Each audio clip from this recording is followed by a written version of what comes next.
Аре, човек, остана да се отаже. Сега имах малко работа. Ай. Сядь. Как е, свърши ли вече даскал? Свършихме, ама аз малко така останах на изпит. Какво е? Всяко беше български, математика, английски, история, физика. Аз знаеш, че си просто, ама ти си някакъв мега тъп, как ще останеш по толкова много предмети на изпит? Бре, мой съм тъп, ама има и по-тъпи от мен. Да, бе, да. Не ми ли вярваше? Примерно виж го е той, там де треца сам топка. И какво за него? Майка му дава 50 стинки и му казала, че са за закуска. И какво? И той ги изял. Да, бе, да. Абе, ти знаеш, че си взехме нова кола. Те ли? Баси кефа, я раздуй малко. Аз още не съм я виждала. Тати вчера цяла нощ я пребоядисва и сменя номера. Не знам за какво. Хубаво. Знаеш ли, това ме подсеща. Знаеш какво прави моят съсед? Не, какво? Цяла нощ се опитва да мини през стените. Че той да не е някакъв идиот. Вече да, официално е идиот, признавам го. Имаш номера на Пламен, че ще караме колело и сега. Пак не знам как да се свържа. Да, бе, нали ми е най-добър приятел. Вземи една химикалка и пиши. Нямам химикал, човек. Значи лист тогава. 089... Така, аз не мога да пиша с лист. Карай, ари до магазина. Ари до магазина да си купи един химикал. Ай.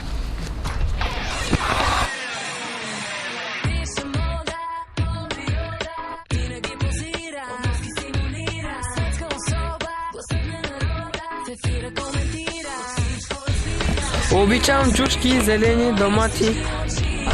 Да, бе. Дали сме най-добър приятели, как няма го има.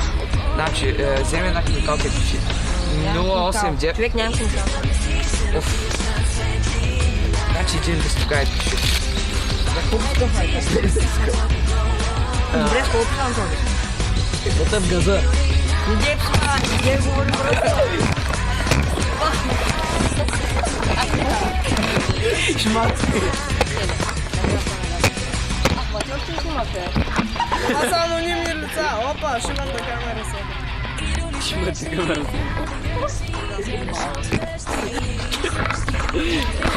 Още ще го си. Няма.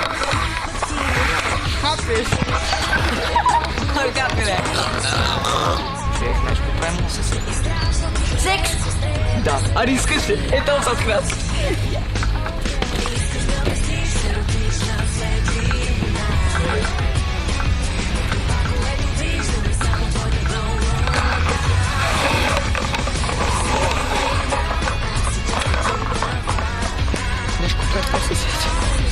Нещо какво прави моят съсед? Лазима боболечка. Да еба боболечката.